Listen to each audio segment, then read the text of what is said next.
আসসালামু আলাইকুম। SMT blog and কুকিংয়ে সবাইকে স্বাগতম। যারা আমার ফেসবুক পেজ থেকে দেখছেন তারা আমার পেজটিকে লাইক ও ফলো দিয়ে পাশে থাকবেন। আর যারা আমার ইউটিউব চ্যানেল থেকে দেখছেন তারা আমার চ্যানেলটিকে সাবস্ক্রাইব করে পাশে থাকা বেল আইকনটি বাজিয়ে দিবেন।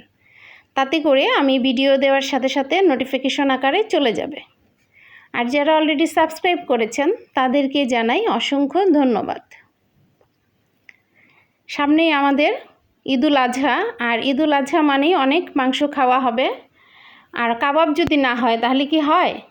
এই যে দেখুন, এখানে আমি 1 কেজি পরিমাণ মাংস নিয়েছি, আর এই মাংসটাকে আমি এভাবে ছোট ছোট করে কেটে নিয়েছি। তাতে করে মাংসটা খুব দ্রুত সেদ্ধ হয়ে যাবে। আর 1 কাপ পরিমাণ বুটের ডাল নিয়েছি। ডালটাকে কিন্তু আমি 2 ঘন্টা আগেই ভিজিয়ে রেখেছিলাম। পরিমাণ মতো লবণ দিয়ে দিলাম, 1 চা চামচ পরিমাণ হলুদের গুঁড়া, 1 চা চামচ পরিমাণ মরিচের গুঁড়া, আর 1 টেবিল চামচ পরিমাণ আদা রসুন বাটা দিয়ে দিলাম। আর এখানে আমি 1 চা চামচ পরিমাণ গরম মশলা দিয়ে দিলাম। পরিমাণ মতো পানি দিয়ে এটাকে আমি ঢাকনা দিয়ে ঢেকে বেশ কিছুটা সময় ধরে সেদ্ধ করে নেব। এটাকে মৃদু আঁচে আমি রেখে দিয়েছিলাম 1 ঘন্টার মতো। যে দেখুন সেদ্ধ হয়ে গেছে। এখন আমি এটাকে ব্লেন্ড করে নিয়েছি। ব্লেন্ড করে নেওয়ার পর এখন আমি এর মধ্যে 2 টেবিল চামচ পরিমাণ কাবাব মশলা দিয়ে দিলাম। বেশ কিছুটা কাঁচামরিচ কুচি দিয়ে দিলাম, আর একটা ডিম দিয়ে দিচ্ছি।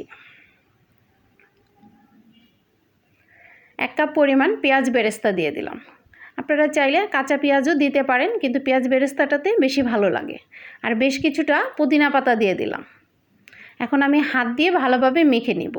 আর এর মধ্যে আমি কিছুটা ব্রেড ক্রাম্বস দিয়েছিলাম, যেটা আমার এখানে স্কিপ হয়ে গেছে। এই তো আমার মাখানো হয়ে গেছে। এখন হাতটা ধুয়ে আমি একটু হাতের মধ্যে তেল মেখে নিয়েছি। এখন কাবাবের আকারে আমি এটাকে বানিয়ে নেব। আপনারা যে যেমন সাইজের খাবেন ঠিক ওইভাবে করেই বানিয়ে নেবেন। এই যে দেখুন আমি একটাকে বানিয়ে নিচ্ছি। আমরা যেরকম করে সচরাচর বানাই ঠিক আমি ওভাবে করেই বানিয়ে নিয়েছি। এই তো হয়ে গেল একটা। এভাবে করে আমি সবগুলোকেই বানিয়ে নিলাম। এখন ভাজার জন্য একটা ফ্রাই প্যানের মধ্যে আমি বেশ কিছুটা তেল দিয়ে দিয়েছি। আর এখন আমি এর মধ্যে তেলটা গরম হয়ে যাওয়ার পর কাবাবের গুলি দিয়ে গেলাম।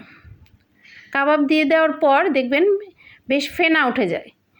এটা ডিমের জন্য হয়, এতে ভয় পাওয়ার কিছুই নেই। আস্তে আস্তে করে উল্টিয়ে নিলেই হবে।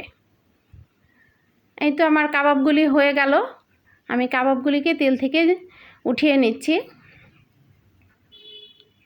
দেখুন কতটাই সুন্দর হয়েছে। আমার রান্নাটি যদি ভালো লেগে থাকে প্লিজ একটা লাইক করে দিবেন। কমেন্ট করে জানাবেন কেমন হয়েছে। ফ্রেন্ডস অ্যান্ড ফ্যামিলির সাথে শেয়ার করে দিবেন। সবাইকে ঈদুল আজহার শুভেচ্ছা জানিয়ে আল্লাহ হাফেজ।